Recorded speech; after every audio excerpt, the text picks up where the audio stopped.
कायदे आदम ने खादा पान, निकलिया विचू पाकिस्तान। पाकिस्तान दी एक ही गली, निकलिया विचू लियाकत अली। लियाकत अली दे चिट्टे बूट, निकलिया विचू सदर अयूब। सदर अयूब दी चिट्टी पग, निकलिया विचू याया ठग। याया ठग ने खादा बेर, निकलिया विचू भट्टो फेर। भट्टो फेर ने पीती चाह ते निकलिया विचू सदर ज़िया।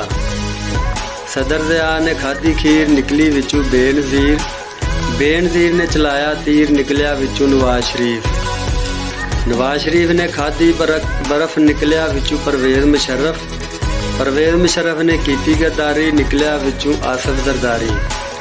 आसफ जरदारी ने कीती अखीर, आ गया फिर नवाज शरीफ। नवाज शरीफ ने दिता बयान, आ गया फिर इमरान खान। इमरान खान ने जगाए ज़मीर, आ गया फिर शहबाज शरीफ। शहबाज शरीफ भी तुर गया जे आखिर, आ गया फिर उत्तू काकड़। काकड़ साहब ने जोया रेड़ा, अग्गू वेखो आउंदा केड़ा।